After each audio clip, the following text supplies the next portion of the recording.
cordial saludo a todos los oyentes de Radio María. Un día más, con la gracia del Señor, nos disponemos a continuar el comentario del Catecismo de nuestra Madre la Iglesia. Estamos en los puntos referentes a la ascensión de Cristo a los cielos. Jesucristo subió a los cielos y está sentado a la derecha de Dios Padre Todopoderoso. Concluimos hoy con este artículo del Catecismo. Continuemos pues el comentario de los puntos 663 y 664. Decíamos en estos dos puntos que el sentido salvífico de la ascensión de Cristo a los cielos era el de la instauración del reino de Dios. Recuerdo que expresábamos esto diciendo que no se trataba de un cambio tanto de localización de Cristo, que Él no es que retorne, no es que deje el mundo, deje la tierra. Por supuesto, Él no deja su condición encarnada, no deja el mundo para volver al Padre, sino no se trata tanto de una promesa, de un retorno, sino de que Cristo volverá de nuevo, pero ya está aquí entre nosotros. Decíamos que igual que Él no dejó el seno de la Trinidad para encarnarse, tampoco dejó la tierra para subir a los cielos. Cristo vino, Cristo viene y Cristo vendrá. Por lo tanto, un primer sentido salvífico de la ascensión es la instauración del reino de Dios. El reino de Dios se está instaurando en la medida en que Cristo ha venido y está viniendo, y nosotros participamos también, hacemos presente, hacemos visible, concretamos esa venida de Cristo en todos los actos que estamos haciendo. Y la plenitud del reino de Dios se instaurará cuando Cristo vuelva en gloria. Ese es un primer sentido salvífico de la ascensión de Cristo a los cielos. Pero a esto también añadíamos que la ascensión subraya el poder regio de Jesucristo. Decíamos que en el fondo la fiesta de la ascensión es una especie de proclamación del Cristo regio, de la solemnidad de Cristo Rey. Que la solemnidad de Cristo Rey es como desdoblar la ascensión de Cristo a los cielos, desdoblar celebrándola litúrgicamente. Es otorgarle a Cristo en su humanidad, en su naturaleza humana, todo el poder y la gloria, a quien todo le está sometido. Y añadíamos también que la ascensión de Cristo a los cielos es subrayar el poder sacerdotal de Jesucristo. Poder sacerdotal porque Él, por la ascensión, se ha introducido en el santuario del cielo. Y al introducirse en el santuario del cielo, celebra allí la liturgia eterna. Una liturgia eterna en la que Cristo se ofrece al Padre eternamente. Y está prolongando en el cielo la que fue su ofrenda en la tierra. Todo esto, pues, todos estos aspectos constituyen, decíamos, pues el sentido salvífico de la ascensión de Cristo a los cielos. Pero vamos a continuar. La ascensión también proclama a Cristo como cabeza del cuerpo místico que es la Iglesia. Mediante su inmolación en la cruz, mediante el sacrificio en la cruz, Jesús había reconciliado a los hombres con Dios. El sacrificio de Cristo, pues, en la cruz, su muerte redentora, había sido la reconciliación de los hombres con Dios. Había reunido a todos los hombres en un solo cuerpo. Fijaros lo que dice Efesios 2:16. Porque Él es nuestra paz, el que de los dos pueblos hizo uno, derribando el muro que los separaba, la enemistad, haciendo la paz y reconciliando con Dios a ambos en un solo cuerpo por medio de la cruz, dando en sí mismo muerte a la enemistad. Es decir, por la muerte de Jesucristo tiene lugar una reconciliación. Él pacifica al hombre con Dios con su muerte redentora. Y fijaros, hay que decir una cosa: si el cuerpo místico es el fruto del sacrificio de Cristo, Cristo ahora, cuando asciende a los cielos, se constituye en la cabeza de ese cuerpo místico. Digámoslo de otra forma, la Iglesia Iglesia nace del costado de Cristo en su muerte redentora. La muerte de Cristo da a luz a la Iglesia. Sí, pero Cristo es constituido cabeza de esa Iglesia en su glorificación y ascensión a los cielos. Como veis, pues, estamos hablando de unos misterios de fe que están perfectamente interconexionados unos con otros, ¿no? La Iglesia nació del costado de Cristo abierto por la lanza del soldado. Pero todavía a esa Iglesia le faltaba algo muy importante, y es poder tener una cabeza. Y Cristo es la cabeza del cuerpo místico. En efecto, San Pablo dice explícitamente que Cristo ha sido constituido cabeza del cuerpo en virtud de su glorificación. Tras haber declarado que Dios ha resucitado a Cristo de entre los muertos, le ha hecho sentarse a su derecha y le ha otorgado el dominio universal. Él añade: Dios le constituyó cabeza suprema de la Iglesia, que es su cuerpo, la plenitud del que lo llena todo en todos. Aquí tenemos dos textos que vamos a un poco a detallar, porque son dos textos claves para los textos más importantes de lo que hoy estamos afirmando. Uno de ellos es Efesios, capítulo 1, versículo 22 y 23. Y dice así, y leo un poco desde unos versículos anteriores para ver también el texto en su contexto.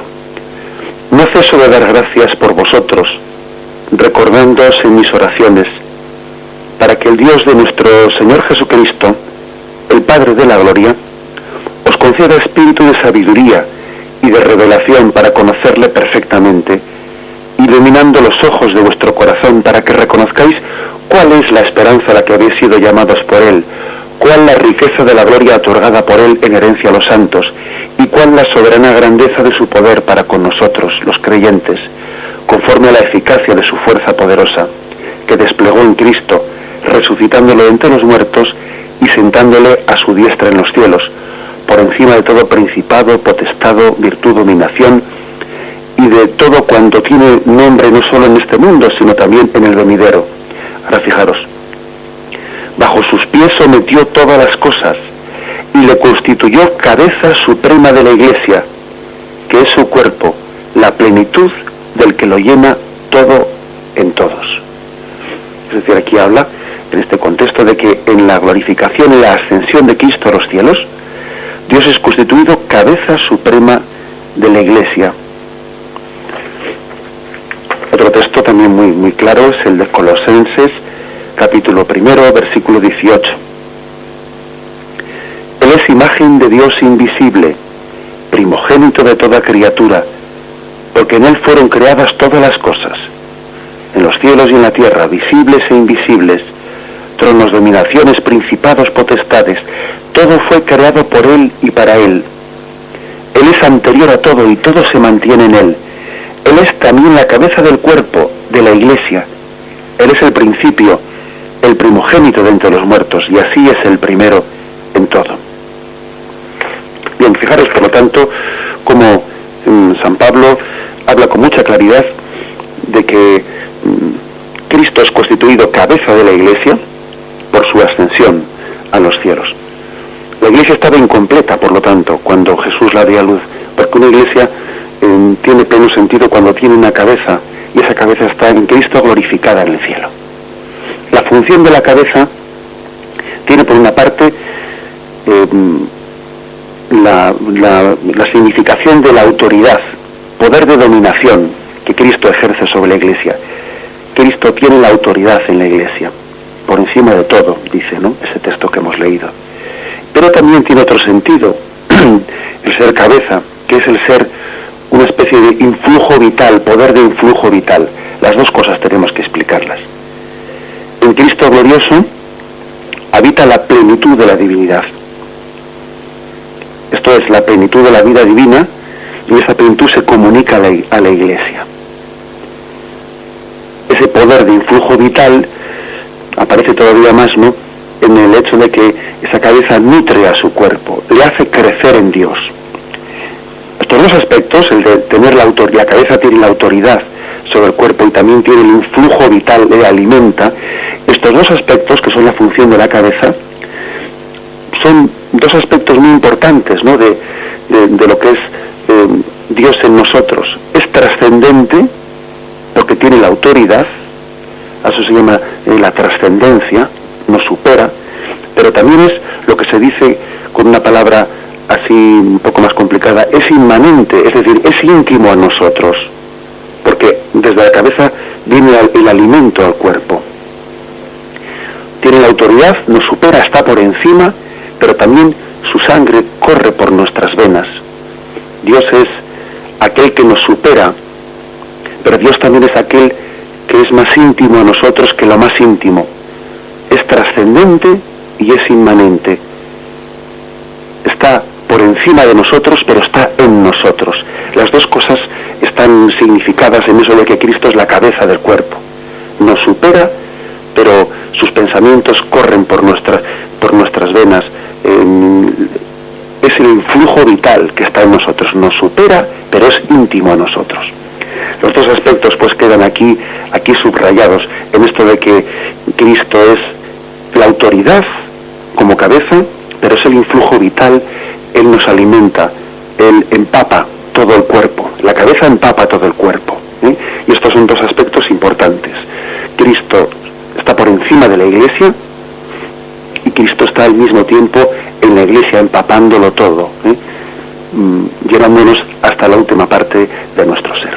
Vamos a hacer un momento de ¿no?, que es importante, de esto que se dice en estos textos que hemos leído, en los que se proclama, con motivo de que Cristo es ascendido a los cielos, ¿no? Cristo asciende a los cielos, se proclama que, dice Efesios, ¿no?, que Él es la plenitud del que lo llena todo en todo.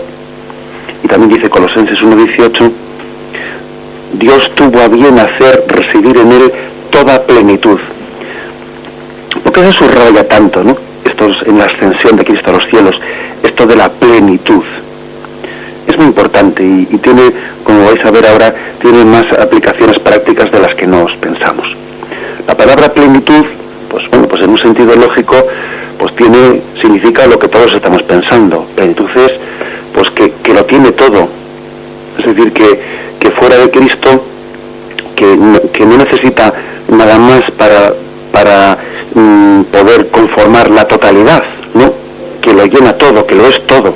Que en Cristo está la plenitud de Dios, que Cristo es Dios y como Dios que es, pues tiene esa infinitud. Fijaros lo que estamos diciendo, que Cristo como Dios tiene una infinitud. Bueno, pues esta es una afirmación importantísima. Y fijaros que la Iglesia recientemente publicaba un documento magisterial con el nombre de Dominus Jesus, un documento magisterial que afirmaba frente a ciertos teólogos pues que negaban esto, ¿no? Afirmaba de una manera categórica que Cristo, que solamente existe un Salvador para reconciliar a Dios con los hombres, y que es Jesucristo, que no existe otro nombre en el que podamos ser salvados, porque Cristo es la plenitud de Dios. En Él habita la plenitud de la divinidad. Pues ese documento Dominus Jesus de la Sagrada Congregación para la Doctrina de la Fe, ese documento salía al paso frente a algunos teólogos, frente a algunas interpretaciones relativistas que venían a decir que Cristo no es el mediador, sino que es un mediador, o que Cristo no es el Salvador, sino que es un Salvador, queriendo de alguna manera hablar de una especie de pluralismo religioso, como si Jesús fuese un Salvador, pero también otro Salvador podría ser Buda, otro Salvador podría ser Mahoma, otro Salvador, es decir, como si Dios no se hubiese revelado plenamente en Jesucristo, sino que la revelación de Dios fuese la suma de muchas revelaciones. Bien, pues hay que decir que eso es absolutamente rechazable, totalmente contrario a los textos bíblicos, y que Cristo es la plenitud de la revelación. Es decir, que para conocer el rostro de Dios Padre en su plenitud nos basta con conocer a Cristo. Quien conoce a Cristo conoce al Padre. Así lo dice Jesús, ¿no?, en el Evangelio de San Juan. Por lo tanto, nosotros no podemos creer en el pluralismo religioso entendido como si la revelación de Dios fuese una suma de revelaciones, ¿no? Cristo se ha revelado plenamente en Jesucristo. Y como Cristo es la plenitud de la revelación de Dios, pues también la Iglesia es la plenitud de la revelación de Cristo. Entonces, fijaros qué cosa tan importante es esta, ¿no? Esto no quiere decir, fijaros una cosa, ¿no? Esto no quiere decir que nosotros digamos, bueno, pues que el que no haya conocido a Jesucristo, pues no tenga posibilidad de salvación, ¿no? No se nos ocurre tal cosa, porque precisamente como Cristo está por encima de nosotros y Cristo como cabeza que es nos trasciende y está por encima de la Iglesia, Él es capaz también de hacer llegar su gracia salvadora, pues a alguien que no esté dentro de la Iglesia. Como Cristo está por encima de todo, Él es capaz de dar su gracia también por medios extrasacramentales, por medios que no son los sacramentos, a otras personas que en su conciencia inculpablemente no han conocido a Jesucristo y han intentado seguir la luz de la verdad en lo que en su conciencia han conocido. Bien, pero fijaros una cosa, cuando estén en la otra vida, cuando fallezcan, allí sabrán que ha sido Cristo el que les ha salvado. Ese musulmán que se ha salvado por haber sido fiel a su conciencia, sabrá después de la muerte que ha sido Cristo su Salvador. O ese hindú, o esa persona que se ha salvado porque inculpablemente él no ha conocido a Cristo y Dios en su gracia le ha salvado porque ha sido fiel en su conciencia, sabrá después de la muerte que ha sido la gracia de Cristo la que le ha salvado. Porque no hay otro mediador entre Dios y el hombre, no hay otro Salvador. Porque Cristo es la plenitud de Dios. Y no hay otra gracia que en Cristo. Es decir, toda la gracia es una gracia en Jesucristo. No hay otro tipo de gracia que venga por otro medio que no sea el de Jesucristo. Es el único mediador entre Dios y el hombre. Fijaros qué afirmación tan importante. Porque claro, porque es que esto se desprende de decir que Cristo, ascendido a los cielos, es la plenitud del que lo llena todo en todos. Y si decimos que Cristo es la plenitud de Dios, pues hay que decir también, en consecuencia y como continuación, que la Iglesia es la plenitud de Jesucristo. Por lo tanto, en la Iglesia Católica también se realiza la plenitud tenemos el depósito pleno de lo que Cristo reveló.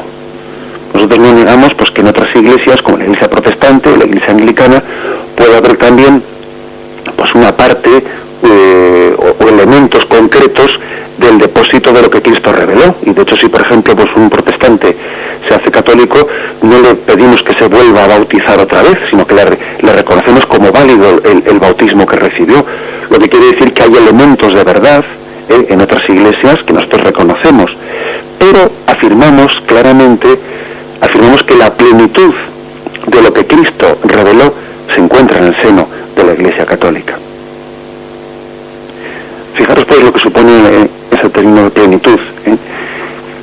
Cristo, ascendido a los cielos, es en su mismo cuerpo, no únicamente en su divinidad, sino también en su humanidad encarnada, porque Cristo ha ascendido a los cielos con una humanidad, y es hombre y Dios para siempre, pero hombre también para siempre. Es plenitud del que lo llena todo en todo. Pues Dios tuvo a bien hacer residir en él toda la plenitud y reconciliar con él y por él todas las cosas. Vamos por lo tanto a dar gracias a Dios, ¿no?, por esta plenitud que hemos recibido en Cristo. Hacemos un momento de reflexión y continuamos. Estamos hablando de la ascensión como plenitud.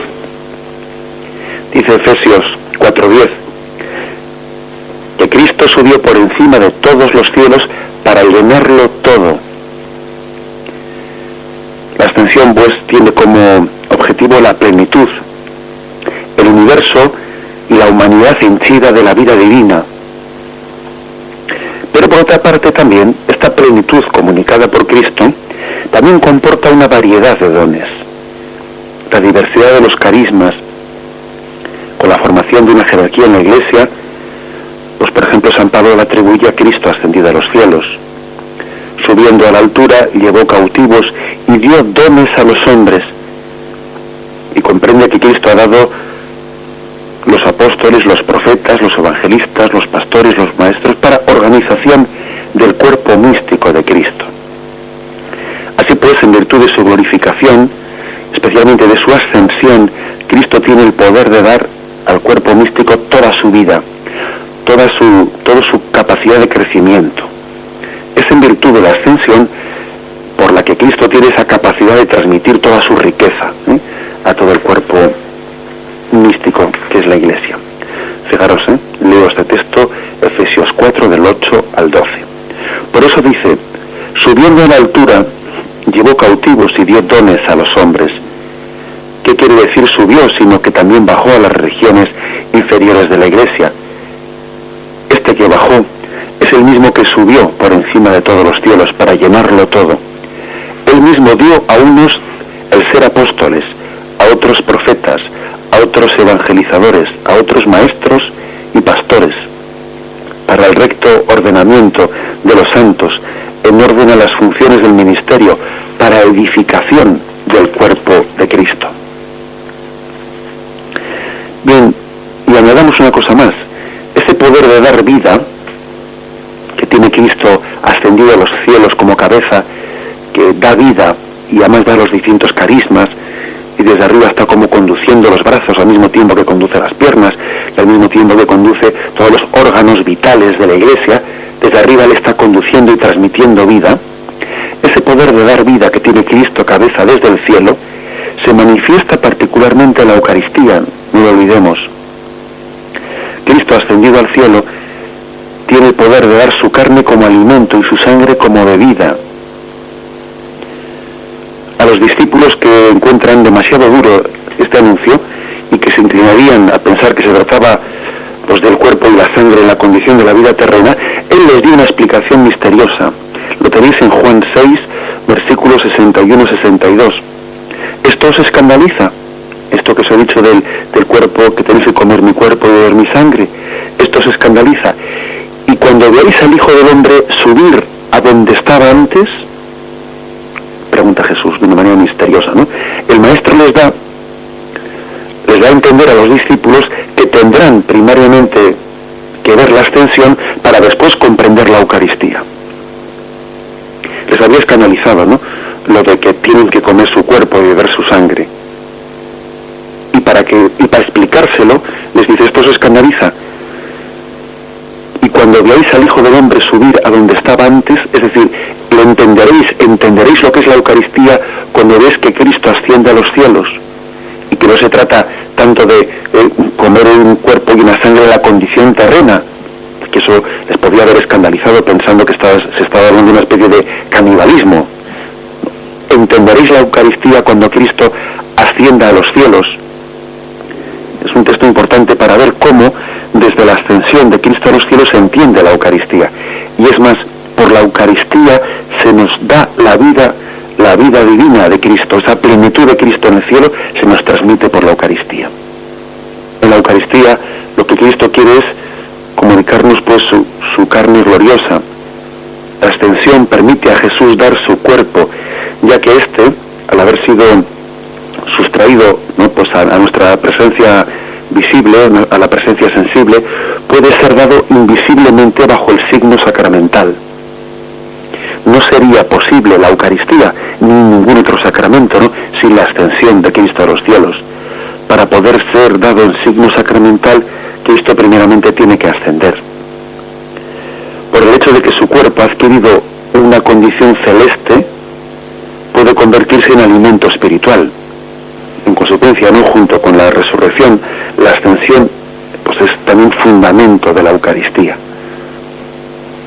Porque ha sido divinizado, porque ha sido ascendido a los cielos, puede convertirse en alimento espiritual. Bien, es un aspecto importante. Pero ahora nos falta algo importante también, que es, vamos a ver un poco cómo se integra la resurrección y la ascensión, porque uno puede decir, bien, ¿qué diferencia hay entre la condición gloriosa de Cristo en el momento de la resurrección y el momento de la ascensión?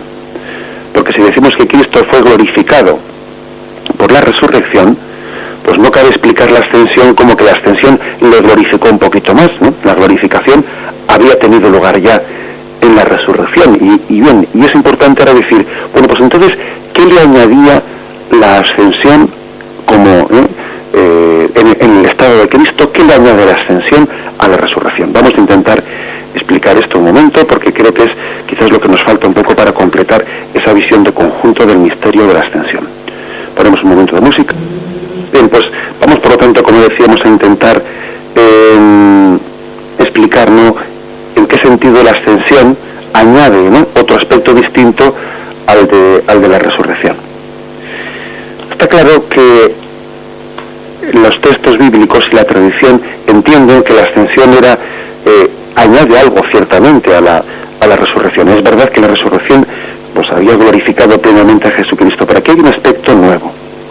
Porque Jesús había dicho, os conviene que yo me vaya, porque si no me voy, no vendrá a vosotros el Paráclito, el Espíritu, pero si me voy, os lo enviaré. Cristo está glorificado desde la resurrección, es verdad, pero no ejerce su poder sino con el envío del Espíritu Santo, y después de haber dejado ya los suyos definitivamente. O sea que, aunque Cristo esté glorificado, Él no ejerce su poder sacerdotal hasta después de la ascensión. Antes de ejercer ese poder, pues la voluntad salvífica de Cristo había de conocer una etapa previa de fortalecimiento en la fe en Cristo resucitado, mediante numerosas pruebas, dice la Sagrada Escritura, que se apareció a los apóstoles, y también les daba una especie de instrucción sacramental. Ahora lo vamos a ver. En esos 40 días que tuvo Jesús, instruyó sacramentalmente a los suyos. Pero la ascensión señala el paso definitivo a un modo de presencia en la Iglesia con el que va a poder ejercer todo su valor salvífico. Bueno, pues Cristo de alguna manera se va poniendo fin a una presencia terrena y a su presencia sensible entre nosotros. La prueba es que cuando se aparece después ya de haber ascendido a los cielos a San Pablo, se aparece de una forma distinta.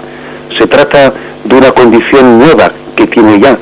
En el camino de Damasco, Cristo no le muestra su rostro a Saulo. Él se ve envuelto en una luz deslumbrante, según dice los Hechos 9:3, pero esa luminosidad pues hace entender que ese Cristo que se le aparece a San Pablo, ese Cristo está ya ascendido a los cielos y por lo tanto no se le permite ver su rostro. Esa luminosidad expresa la gloria de Cristo que está ascendido a los cielos. Hay por lo tanto algo especial, ¿eh? Y una vez que Cristo ha ascendido a los cielos, ya no se muestra en su humanidad como se había hecho antes. Mediante la ascensión, la humanidad de Cristo recibe el efectivo dominio sobre todo lo creado, participando de un modo inefable pues del mismo poder de Dios como Señor y Juez. Es aquel a quien el Padre ha resucitado de la muerte, ha exaltado y colocado a su diestra, constituyéndole juez de vivos y muertos. Por eso la ascensión no se entiende como ese sentarse a la derecha del Padre en cuanto participación de la soberanía de Dios. Bueno, pues decíamos que entre la resurrección y la ascensión se había dado una etapa en la que Cristo, a pesar de estar ya glorificado, había tenido una especie de como de catequesis presacramental. Por ejemplo, fortalece la fe de los suyos, les instruye las cosas del reino, le confiere el oficio a Pedro y el poder de perdonar los pecados.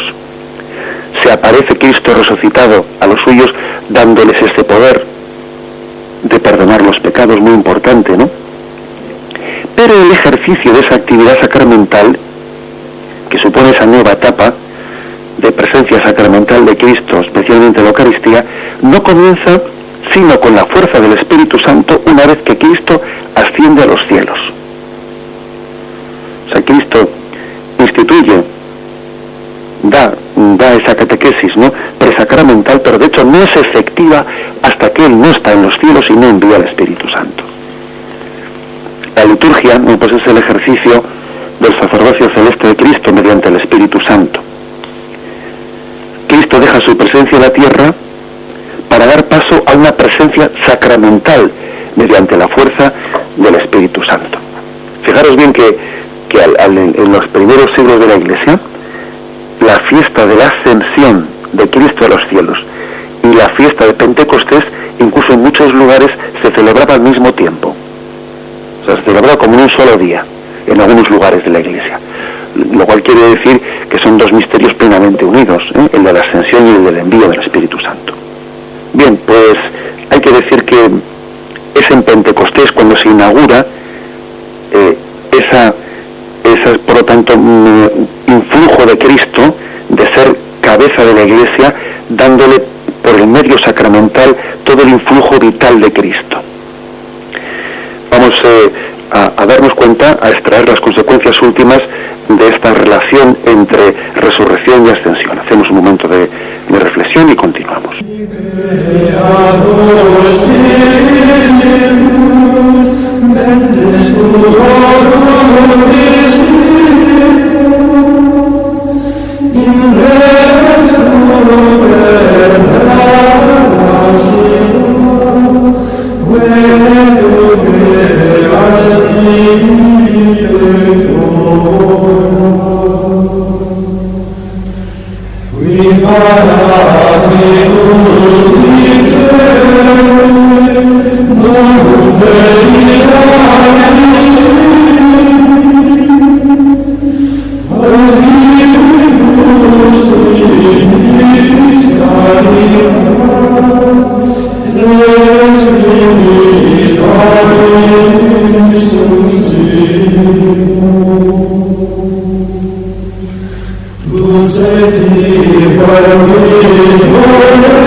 En todo su sentido profundo lo que es la ascensión de Cristo a los cielos, hay que tener lugar que la cuestión clave no es la de la localización, en qué sitio está Jesús, no es eso, que ya decíamos que Dios es omnipresente y Dios para estar en un sitio no deja de estar en el otro.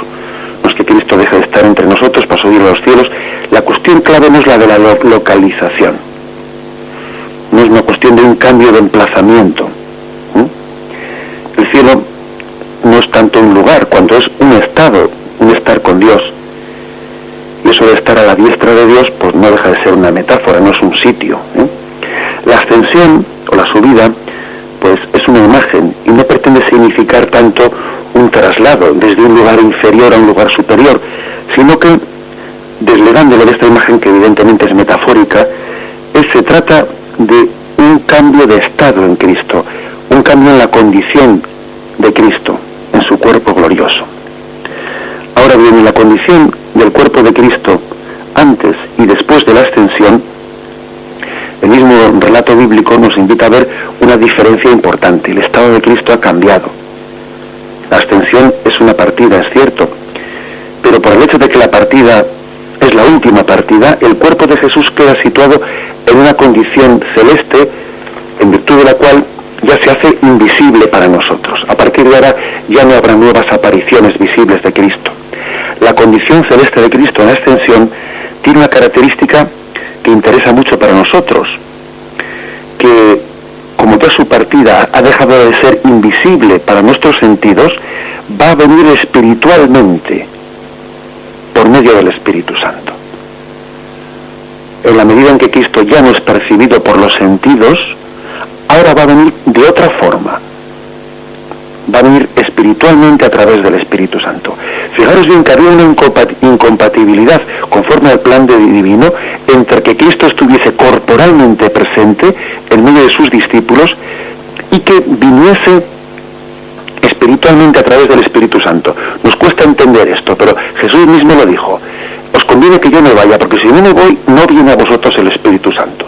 Porque son dos formas de presencia que, por lo que sea que nosotros no, son cosas que se nos escapan, pues por lo que veo las dos eran incompatibles.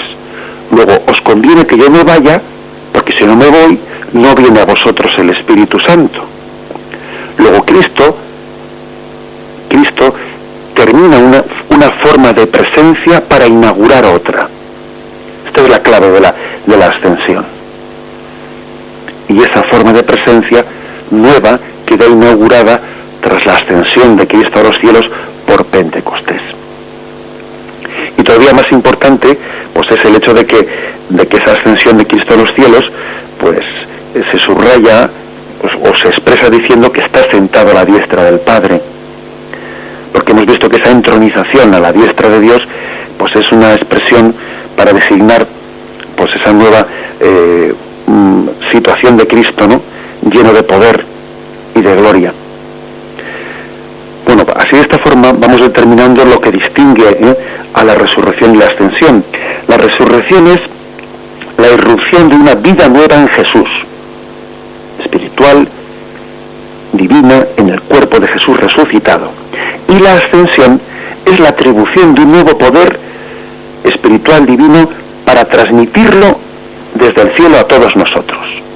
Jesús él ya había recibido por la resurrección la vida, toda la plenitud de la vida, pero por la ascensión a los cielos, él recibe como un cauce nuevo para hacer llegar su vida a todos nosotros.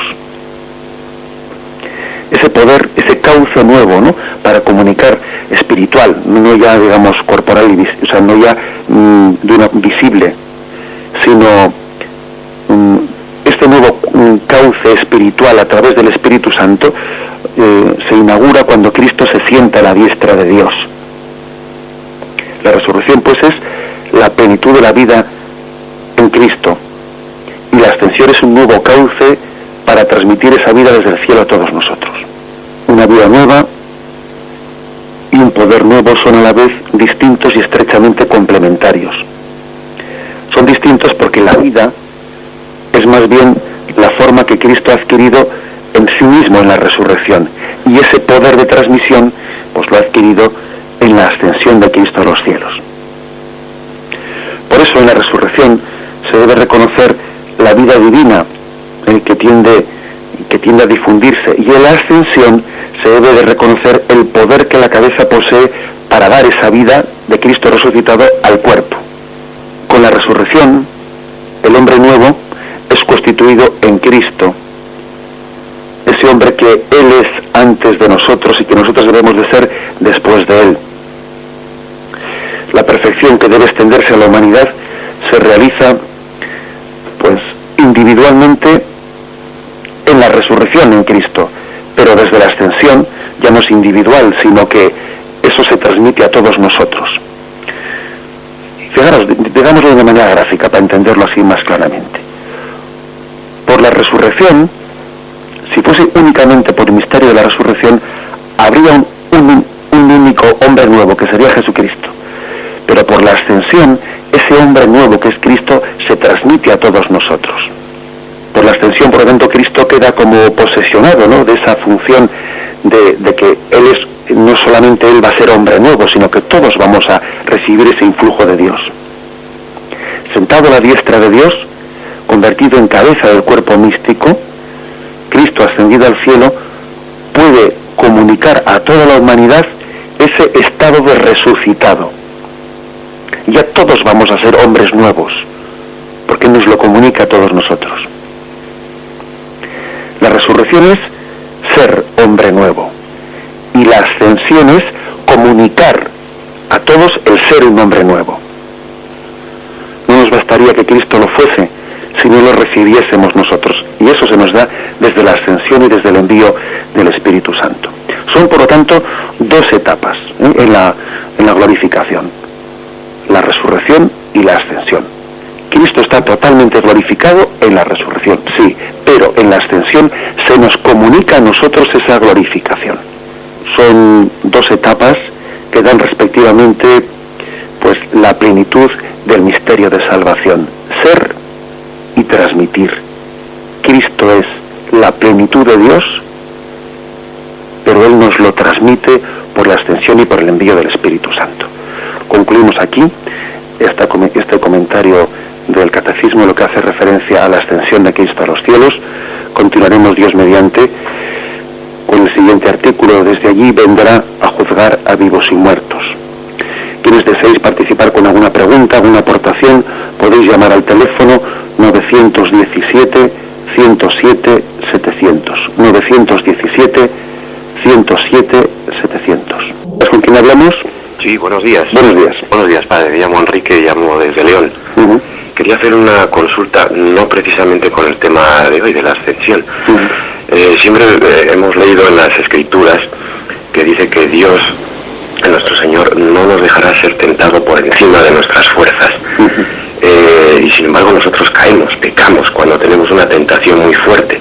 Entonces quería yo que me aclarase esta terminología. Es decir, si por ejemplo una persona tiene una tentación muy fuerte en el sentido de que puede coger, vamos a hacerlo así gráficamente, dinero de un cajón, está siendo tentado, vuelve y al final no logra vencer esa tentación y roba el dinero, ¿quiere decir eso que fue tentado por encima de sus posibilidades? Es decir, que al final pecó, es decir, fue por encima de sus posibilidades esa tentación. Nada más. De acuerdo, bien, muchas gracias, padre. Bien, esta pregunta que hace el oyente es muy práctica y también de una forma, pues cada caso solamente Dios puede juzgar también muchos aspectos que pueden estar incluidos, ¿no? Pero bueno, también es cierto que cuando la Sagrada Escritura dice que Dios no permitirá que seamos tentados por encima de nuestras fuerzas, eso no quita para que quepa la posibilidad de que nosotros precisamente no estemos empleando todas las capacidades que Dios ha puesto para superar las tentaciones. Es decir, que nosotros seamos infieles a esa colaboración que debe existir pues con la gracia de Dios que nos asiste para superar las tentaciones, y que pues esas tentaciones no son superadas porque nosotros estamos siendo infieles y no poniendo toda la carne en el asador en la lucha contra la tentación, quiero decir.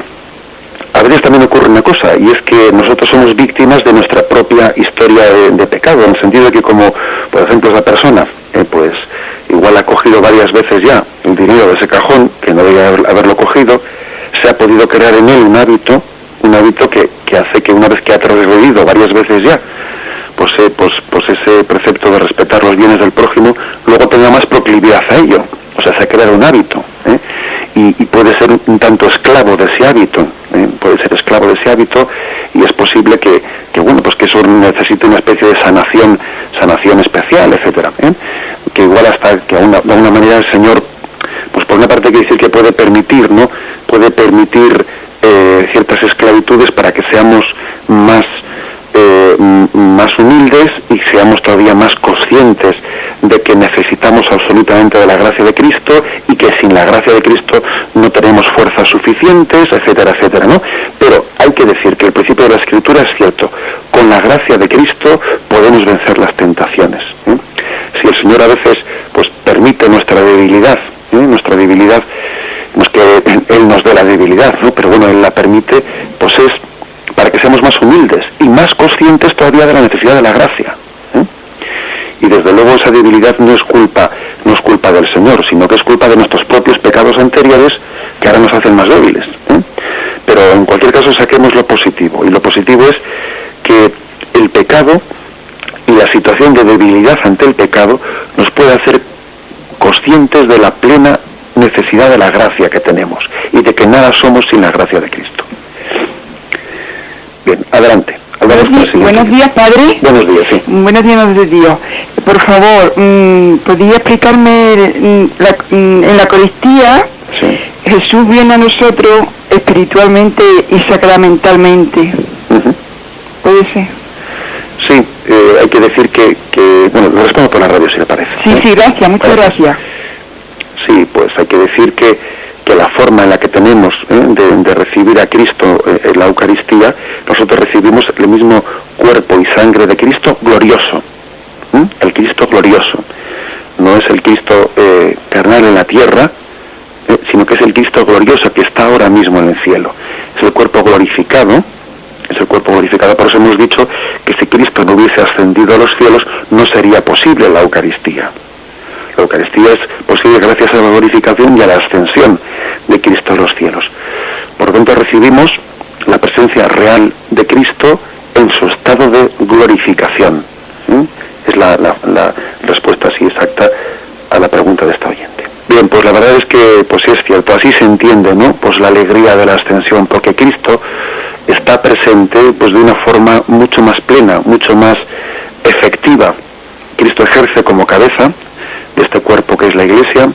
Cristo ejerce una liturgia celestial que hace que cada vez que asistamos a una Santa Misa estamos viendo al Cristo glorioso presente, transmitiendo todo su influjo vital a nosotros. Es el cauce a través del cual pues estamos recibiendo la vida de Cristo resucitado de una manera mucho más plena que la que tuvo Jesús cuando estuvo esos 33 años, ¿no?, entre nosotros.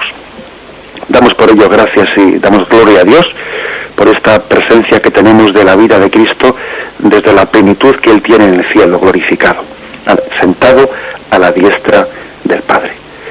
Con la gracia de Dios continuaremos mañana también el comentario del Catecismo de nuestra Madre la Iglesia. Alabado sea Jesucristo.